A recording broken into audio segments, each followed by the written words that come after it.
Cheikh Ndono Arrêt TV as tey ñi ngi Kër Madior Académie football club ñuy préparer un match très important pour la 10e journée du championnat national 1 plus précisément dans la poule B. Kër Madior di dajeek ak université bu l'équipe Saint-Louisienne mu doon match boo xam ne soo xoolee si ginnaaw ni yaa ngi gis ne équipe bi mi ngi préparé wu actuellement Kër Madior moo jël premier mais Kër Madior actuellement dafa mel ne moo yor flambeau footballu Mbour wa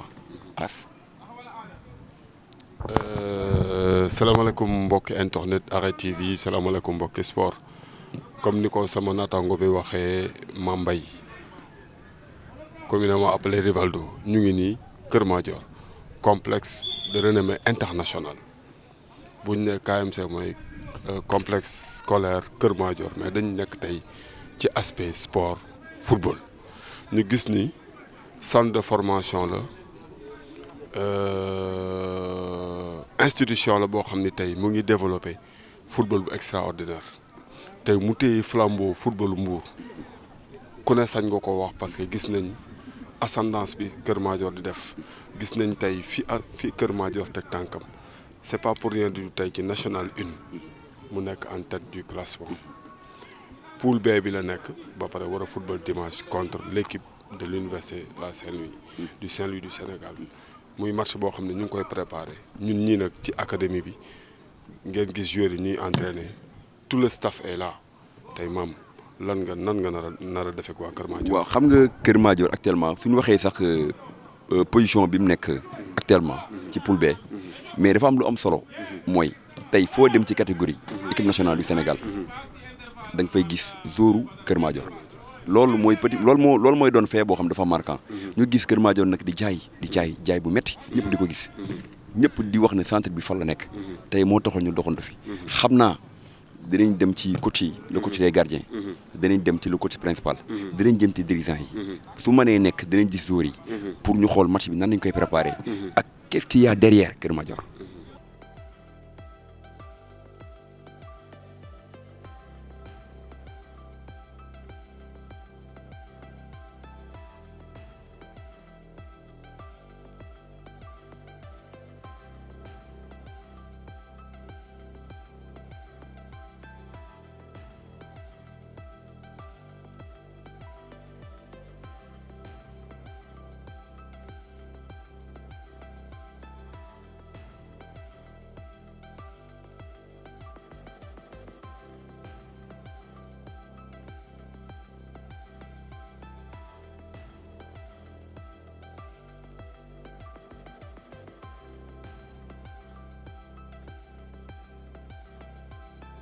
waaw comme ni ñu ko waxee woon sànq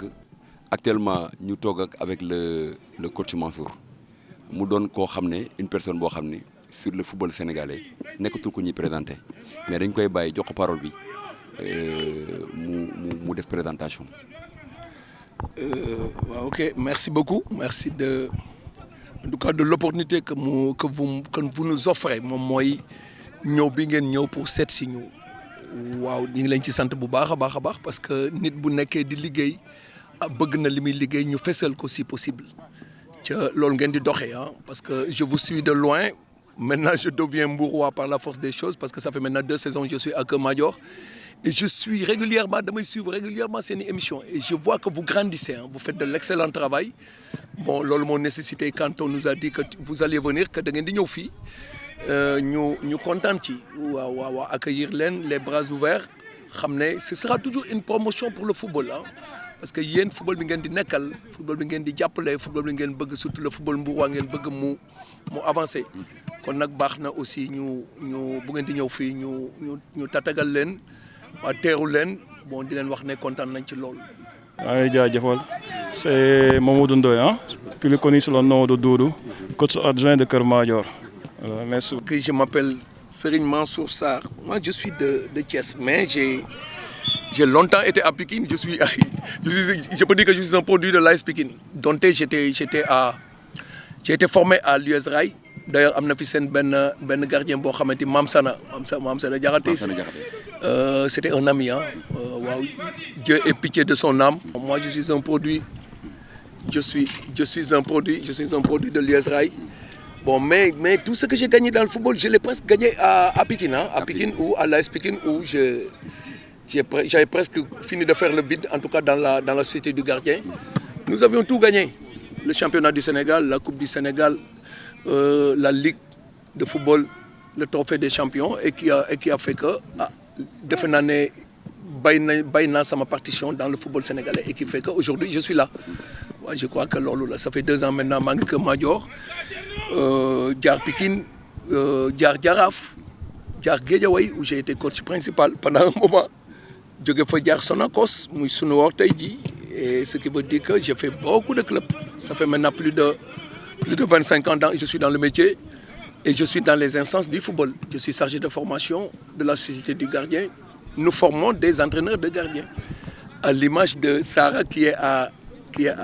au Stade de Mbour et qui est un excellent entraîneur de gardien et qui a eu son diplôme tout récemment lors du stage de Guéréo boo xamante man ma fa nekkoon ku ñu naan Mamadou Lamine Thiaré, Khadim Faye,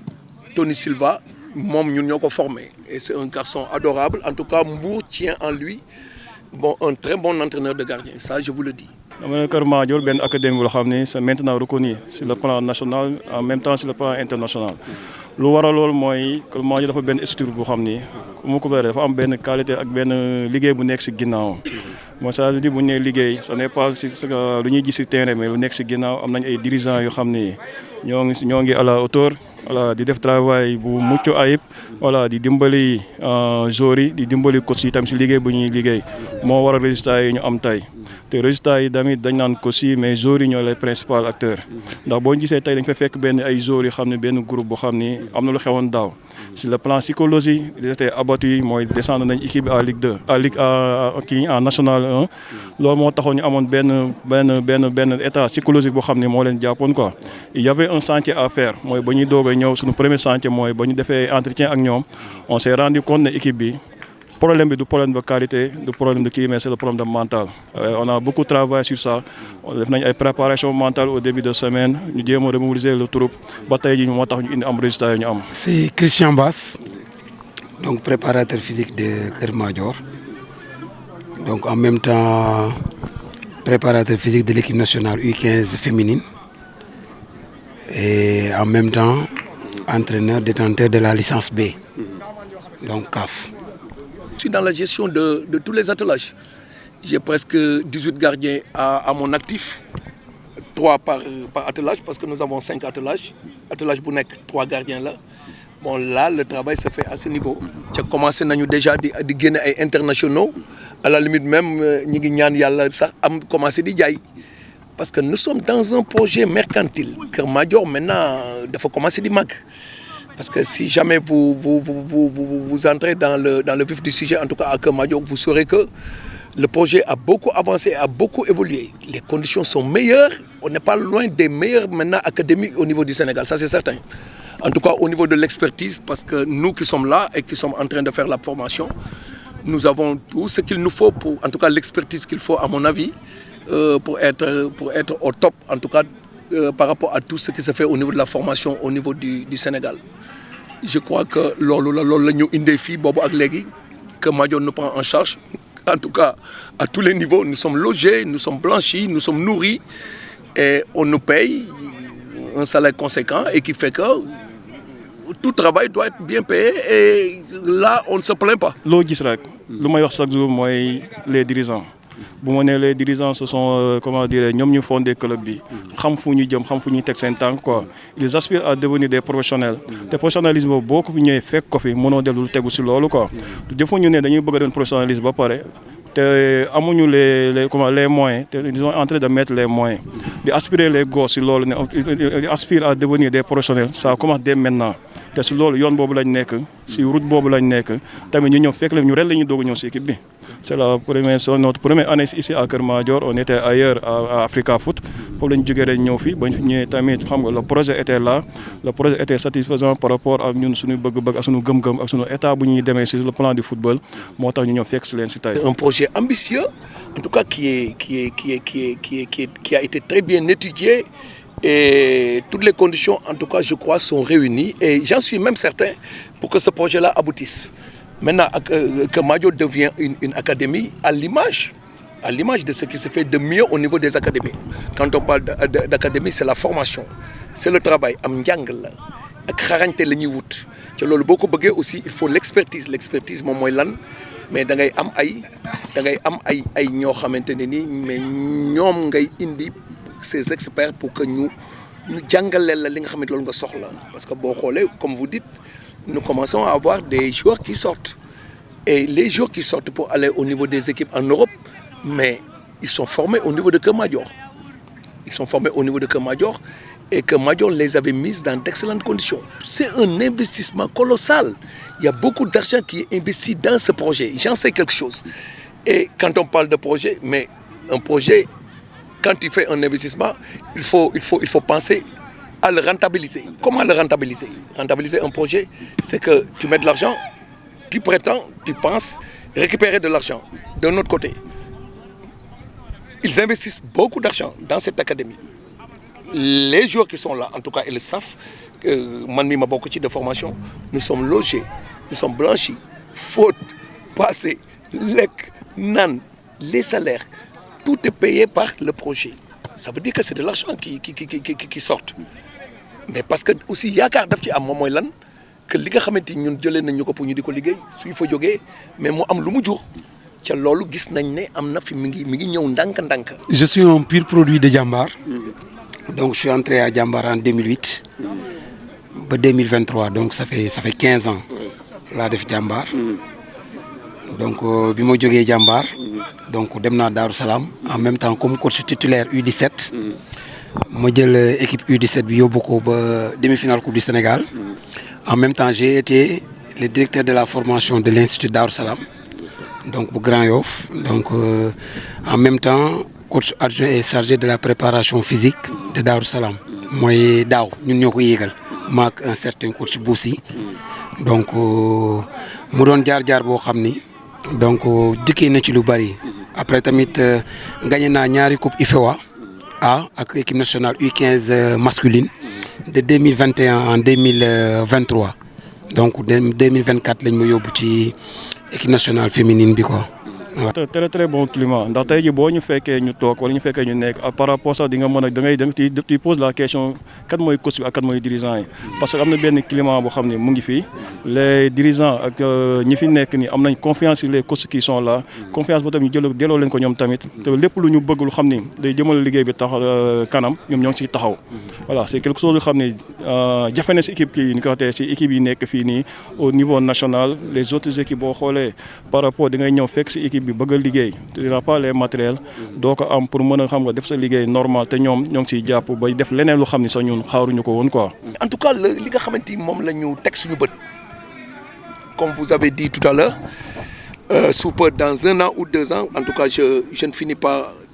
d'en parler avec les responsables ne leen dans 2 ans ou 3 ans nous avons une cuvée de joueurs de U13 U17 yoo xamante ni mën nañ tas Sénégal parce que c'est de l'excellente qualité. De l'excellente qualité boo xamante ne ni dañ leen di former ñu ngi leen di formater parce que c'est de bons entraîneurs qui sont à Keur Madior qui ont une certaine expérience et l'expérience faisant l'expertise nous sommes outillés à ce niveau. Nous n'avons pas à rougir par rapport à ce que se fait dans les autres académies. Je n'irai pas citer les autres académies qui sont là mais wóor na ma ne nous qui sommes là nous valons ceux qui sont à un autre niveau, ça c'est clair. Bon maintenant ñi ngi compaatu ndànk mais nous attendons toujours d'avoir ce qu'il y a de mieux et ce qu'il y a de mieux se fera à Keur Madior et ça se fait déjà à Keur Madior. Il y a une anecdote quand je suis parti à Jambar en 2008 gars yi di ma defal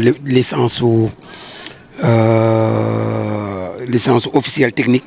sama licence mënu woon dugg léegi ñu ne lu tax mënu woon dugg c'est parce que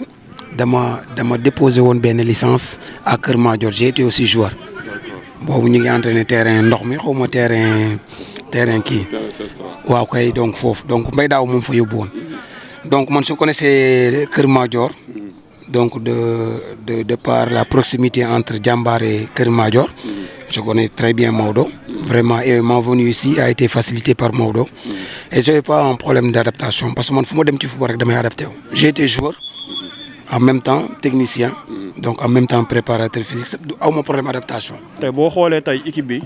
toll fu muy toll ba taw yi jour bu ñu génnee bu ñu ko yóbbee mu def ay test ñu mën koo téye wala équipe bi yeneen équipe professionnelle aspiré di ñëw fii di daw di ñëw di xool Kër Madior c'est parce que mooy suñu joueurs yi génn ñoom ñoo wane loolu ndax da ngeen xam ne ñu am nañ benn qualité sur la qualité bu ñu nee parler des qualités xam nga dañ ne sur le plan tactique sur le plan physique sur le plan discipline ce sont des joueurs disciplinés loolu moo tax ñu am sañ-sañ di dem di ñëw di daw si du yëndu Kër Madior pour jël ay joueurs yi dem te joueurs yooyu di génn dañuy dimbali si lu bari par rapport si travail bi par rapport ak joueurs yi fi nekk dañuy xam ne sur le plan discipline sur le plan tactique sur le plan rigueur boo ko defee fii mën nga génn di dem mën nga génn dem xam nga nekk un professionnel nekk dans les clubs yoo xam ne moom la ñuy tudd tey boo xoolee on a des joueurs à Villarreal club professionnel la nekk en Ligue 1 club fii Espagne boo xam ne ay Girona même que y a pas 2 jours y a un jour qui a Paco Pérez mu nekk fee Portugal am na joueurs yi ñu fa dem fépp si monde bi lépp lu leen koy may mooy taaraay bu nekk fii nii liggéey bi Kër Madior tey boo xoolee même les joueurs qui sont dans les autres académies xam nañ projet bi boo ñëwee fii am les qualités xam nga am possibilité pour génn dañ lay bàyyi nga génn nga dem ça veut dire que léegi boo xoolee club yu bëri ñoo ngi daw ay joueurs yu bëri ñoo ngi jóge si ay club di quitté pour ñëw rejoindre Kër Madior donc loolu moo leen koy may écho yi ñu am liggéey bu ñuy gis loolu moo leen koy may quoi moo tax ñu mën a am sañ-sañ boobu daw di ñëw. Aspirons à en tout cas à monter de palier parce que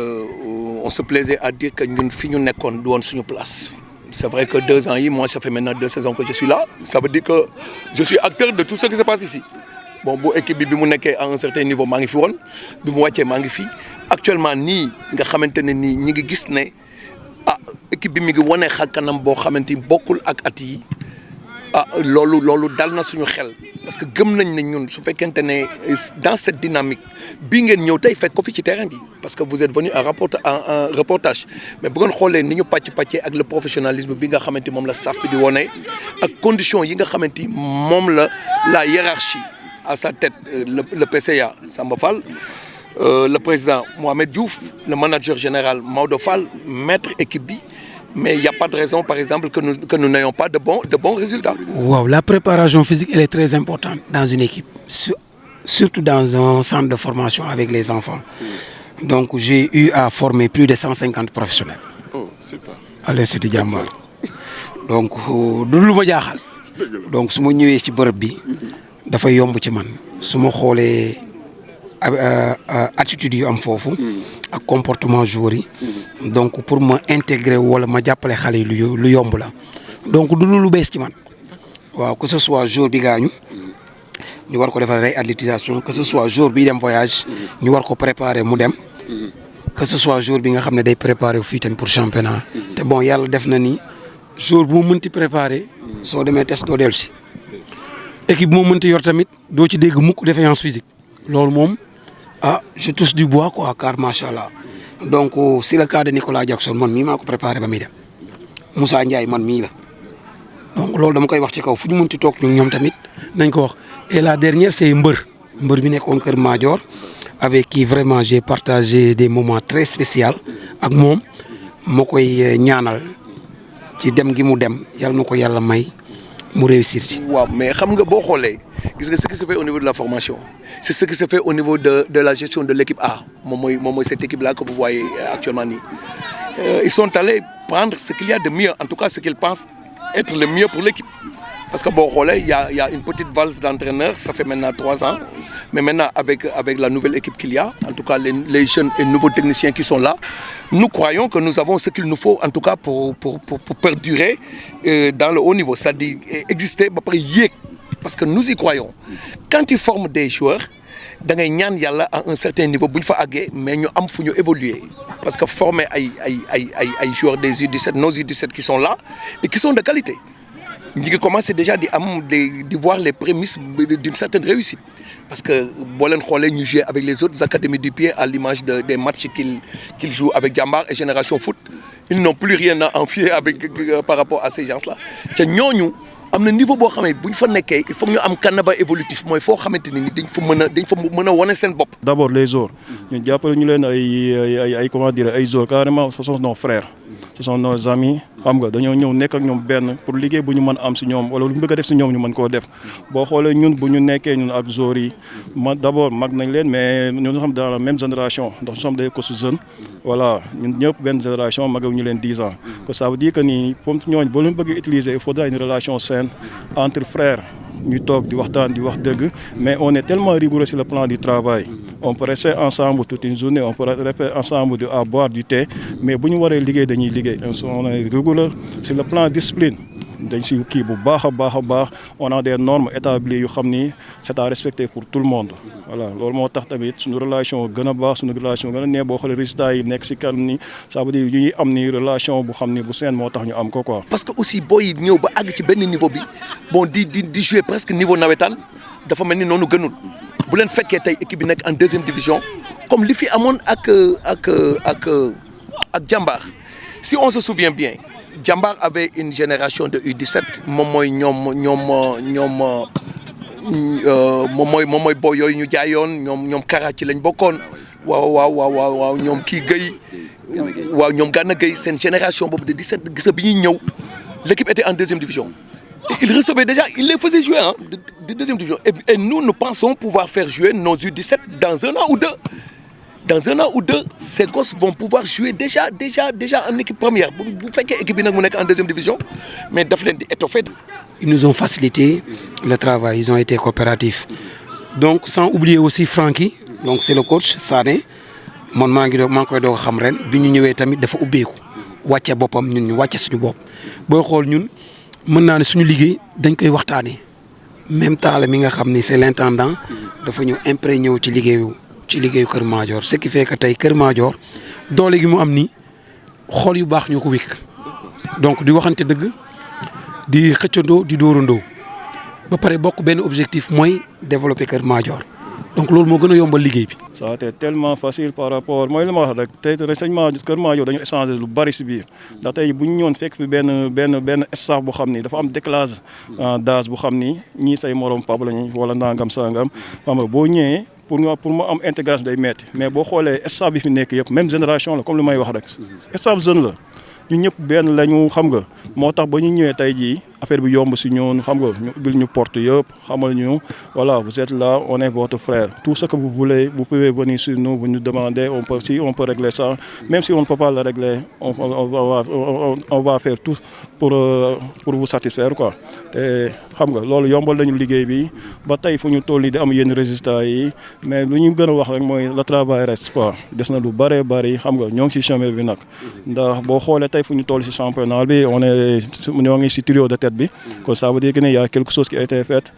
pour notre première année. waaw li may dénk le football mbuur en tout cas yéen laa koy dénk parce que bu ngeen xoolee jéego yi ngeen di dox nii mu jaral leen ce sont des sacrifices je ne suis pas sûr que vous gagnez quelque chose dans ce projet non yaakaaruma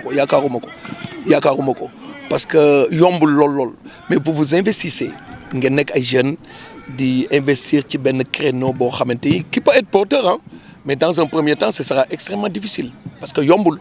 mais on doit vous aider on doit croire en vous parce que c'est vous qui ferez la promotion du football mbourois le football mbourois ne peut pas se faire sans vous te dafa mel ni man gisuma beneen entité en tout cas de promotion boo xamante ne nii mel na ni yéen boo xamante ne nii mais dina accompagner le football mbourois. waaw bon président moom chaque ngoon mu ngi fi même bu ñëwee day def 5 minutes 10 minutes dem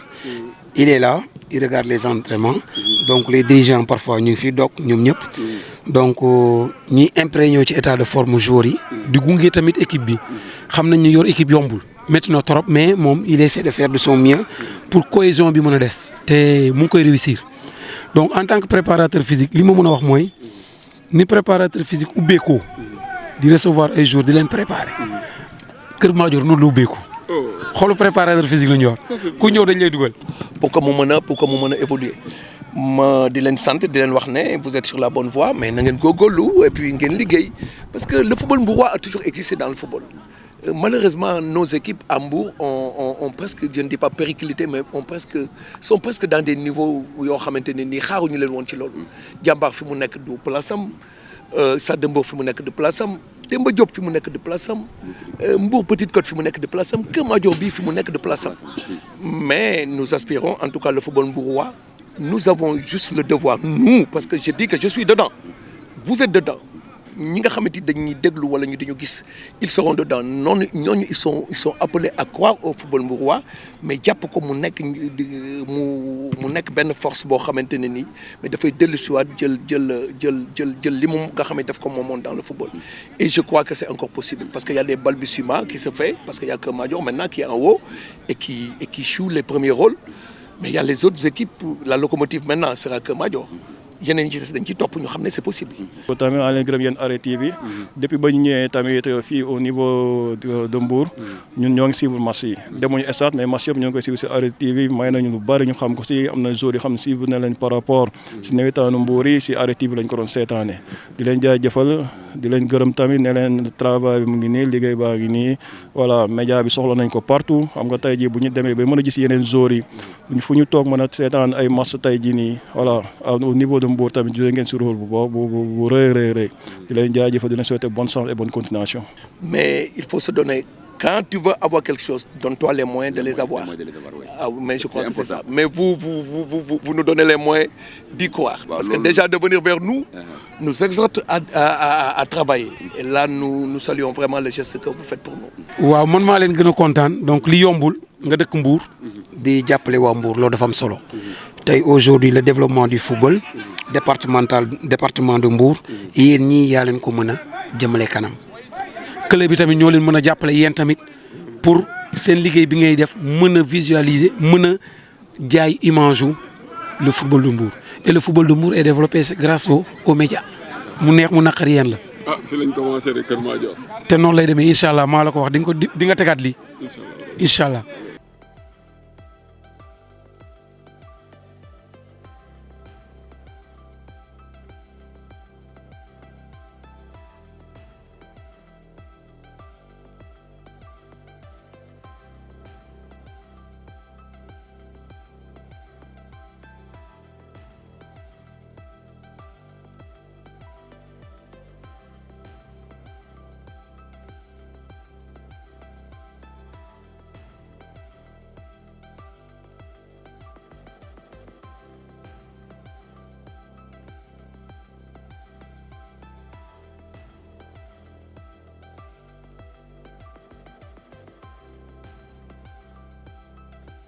ñu taxaw ak ñaa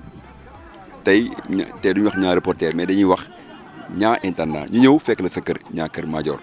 Madior am benn match bu important bu football pour gën a dëgëral taxawaayam ci championnat bi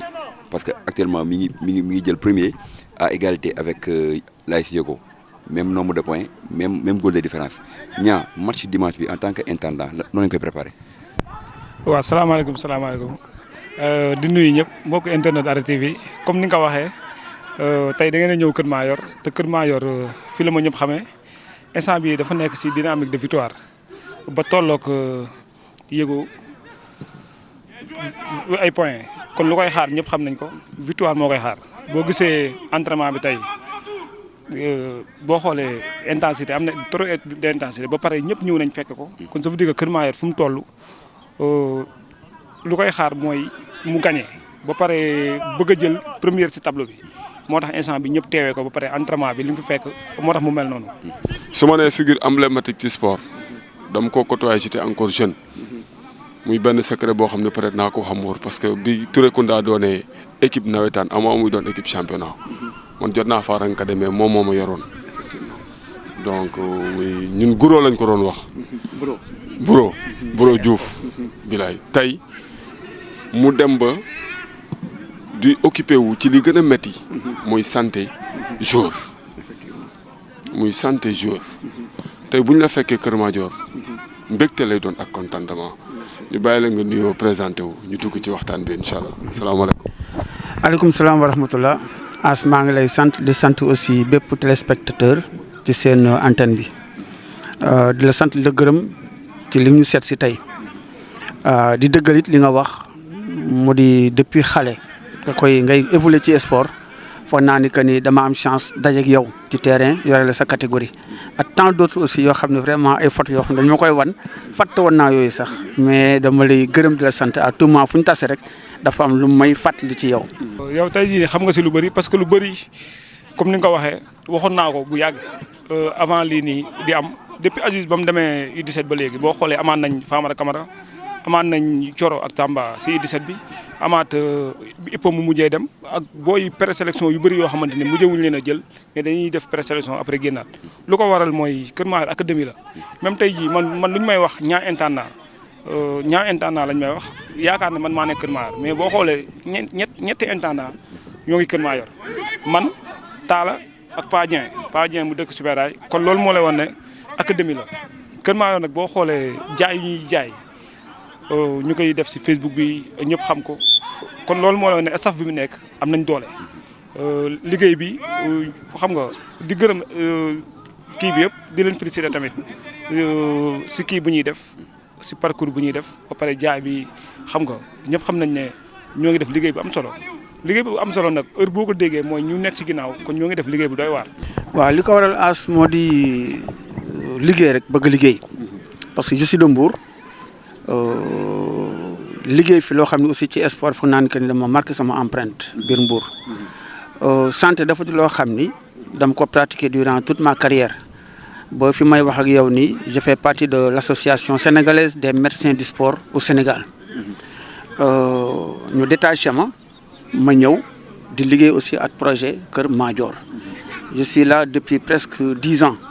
je suis à ma 10e année ici te vraiment kon gis naa fi projet boo xam ni dama ci gis sama bopp mu di lan liggéey avant mu fi ñëwit ki ma yore woon foofu mu di Mbaye Diouf Dia président Tourikonda moom aussi gis nañu comme quoi que ni liggéey bi fii man soxla naa ko te vraiment am na ko ma fa remplacer kon pourquoi pas ma ñëw Kër Madior liggéeyal leen te je remercie aussi le président en personne Samba Fall parce que bi ma récupéré léegi vraiment gis naa comme quoi que ni fii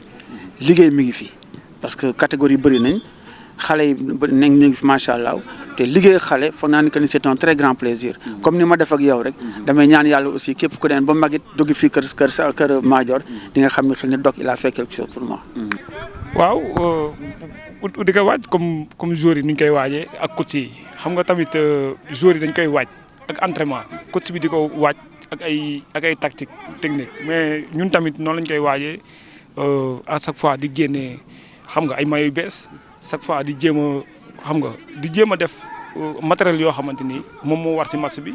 match bu am important la comme ni nga ko waxee match boo xamante ni tey jii boo dóoree yow yaay ne ci kaw tableau bi te bien vrai que ne national une bi ñaari tableau la ku sañoon buy football day nekk deuxième wala mu ne ci kaw di wax ne yàlla nañu yàlla may nam dimanche waaw contre université bu kii équipe bu Saint-Louis bi. waaw secret bi comme li nga ko waxee la sport la parce que man je m'entraîne chaque jour. bàyyiwuma sama bopp quoi.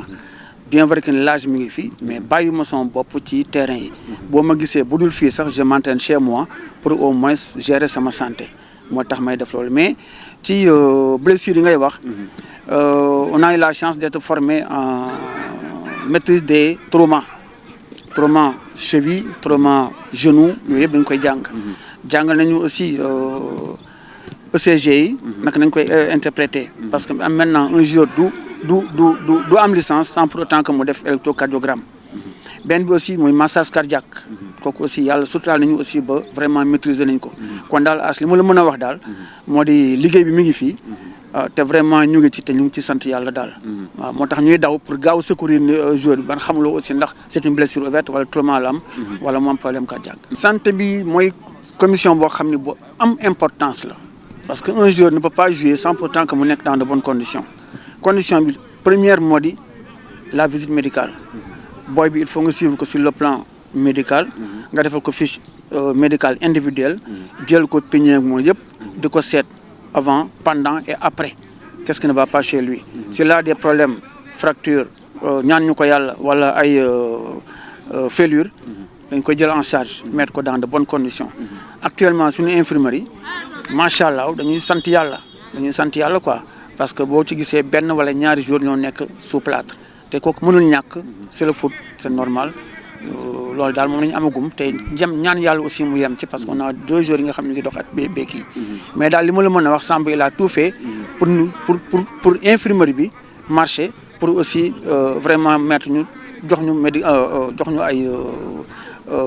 jumtuwaay yu mucc ayib quoi. motivation la parce que ngay entraîné wu gis sa président toog c'est un grand plaisir da lay gën a motiver di entraîné wu gis sa président toog dootoo am leneen looy xalaat da nga naan man kat vraiment président mi ngi nii appuyé ñu muy suñu 12e am daal ni mu mën a expliquer mooy suñu 12e personne daal vraiment. waaw loolu dafay commencer ci match bi comme ni nga ko waxee parce que Ardu TV xam naa fa lu bëri bi passé comme ni ñu jëlee match MPC jëlee ko match Demba Diop noonu la ñu koy jëlee léegi match national une yëpp bu doon dañ ko permettre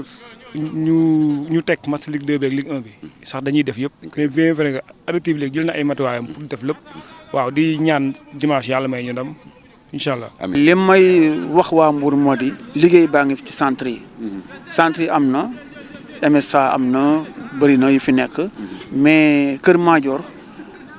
yàlla moo fi def benn affaire bi nga xam ne vraiment mi ngi permettre booy épanouir ji génn dem liggéey ngir dimbali seen i wayjur kon ñu ngi ñaan yàlla population bi ñu bañ a am benn xaarma yàlla mën a liggéey bëgg liggéey ku sa doom aussi nga sentir que ni mën na fi jaar yàlla ubbil ko wërsëg n'hésitez même pas waaw di ñaan yàlla sport Mbour évoluer yéen aussi seen antenne vraiment fi ngeen di xalaat sax yàlla ëpp leen seen njort foofu di leen sant leen gërëm quoi.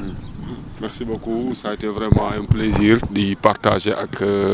icône laa koy tuddee figure emblématique ci sport Mbour defal lu ne nawetaan defal lu ne championnat commencé par Touré Kunda MPC